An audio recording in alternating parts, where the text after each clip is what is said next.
Hi, I'm Diane Dayton. We're at the 23rd Annual Boz Cosberg's Jazz Fest in Reading, Pennsylvania, catching up with Grammy Award-winning guitarist Lee Ritenour. Hi. Thanks for taking time, Lee. My pleasure to be here. What a great sound check rehearsal you had. It's going to be a great show today. Yeah, well, we've got Michael Lington guesting with us, so we were running some of his material. Yeah. How long have you been playing guitar? How old were you when you picked up the guitar? Well, it's been a long time. I started playing when I was 8 years old, and gosh, it's 51 years ago. You can do the math now.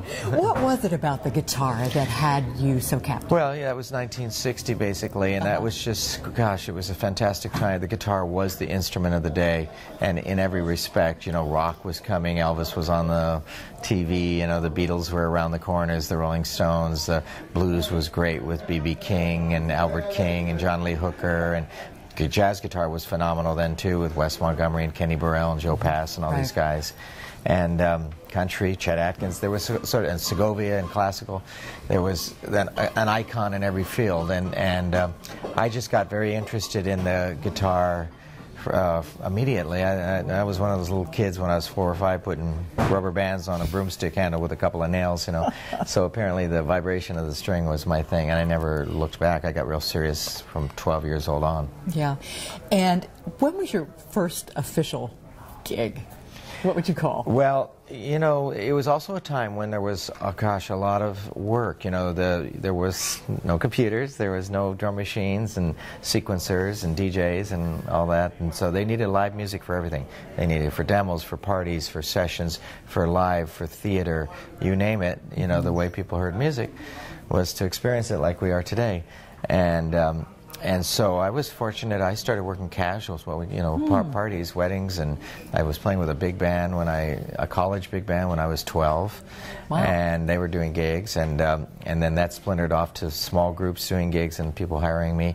So I was already sort of making money as a 12, 13, 14-year-old, and then I was in a rock band for a minute when I was about 16, and John Phillips from the Mamas and the Papas were going to produce us, and that didn't really go anywhere, but during the demo sessions, he asked me to stay, and I ended up recording with the Mamas and the Papas when I was 16.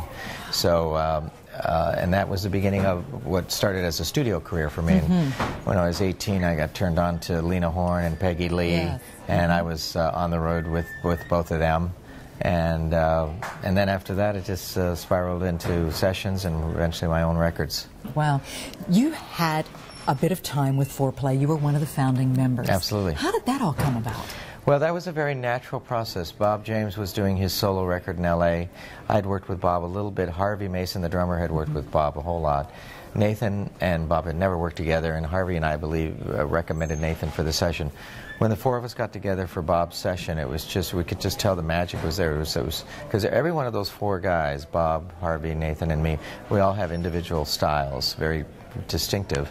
But as what happened when we played together, there was a band sound. It became a Foreplay sound. It was kind of immediate to us, and so and Bob had a deal at Warner Brothers and suggested, you guys want to do a record? It was very casual, very relaxed, you know.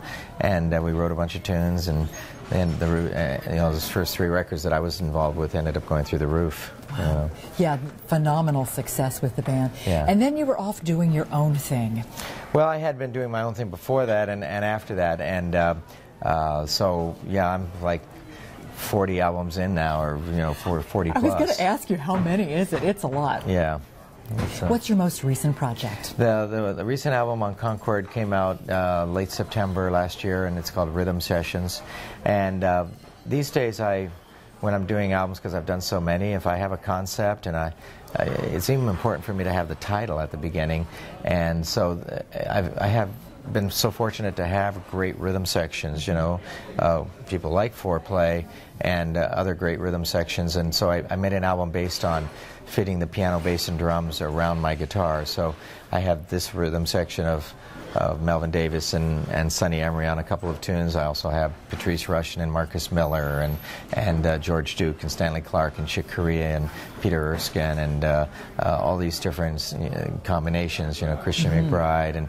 And then I decided to enlarged my six-string theory guitar competition, which started in 2010, and we started to include the rhythm section. So I had the winners of the piano, bass, and drums join me for the Rhythm Sessions album as well. Yeah, that six-string theory competition is phenomenal. That started in 2010, also based on a concept album called Six String Theory, and that was 2010 was the 50th year of playing the guitar.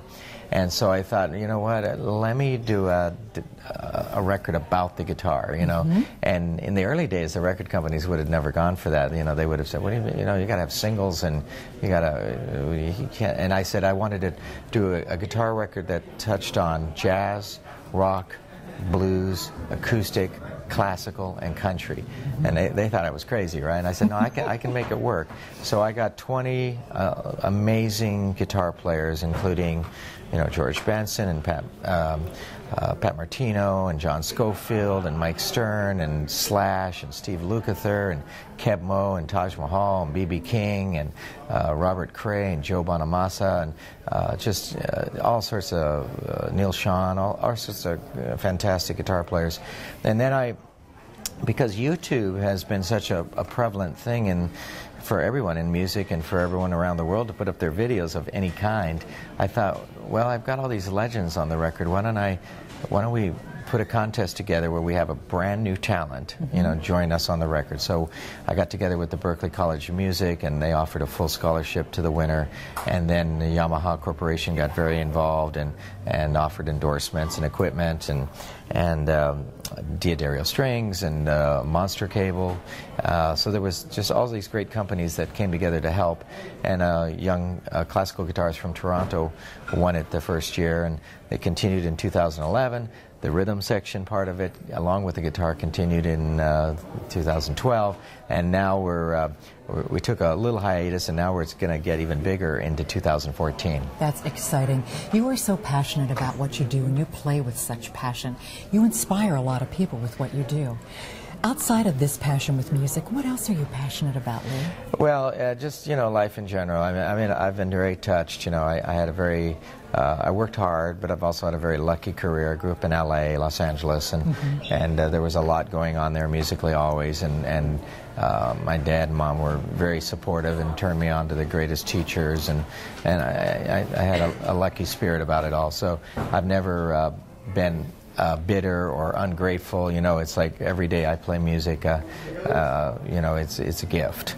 So I like to give that back as much as possible these days. And you know, I have a son who's a drummer, Wes, who's on the new album as well. Oh, excellent! Playing with Christian McBride on a track, and he's at the Berklee College of Music, and so I like to hang out with him a lot. And I'm a big bike rider, so that's why I have a new single out from the record called LA by Bike. All right. Thank you so much for taking time today and sharing more about who you are, what you do. We so appreciate what you give to us. My pleasure, girl. Thank you, Lee. Thank you. Okay. We're coming to you from the 23rd Annual Bos Cowsburgs Jazz Fest in Reading, Pennsylvania.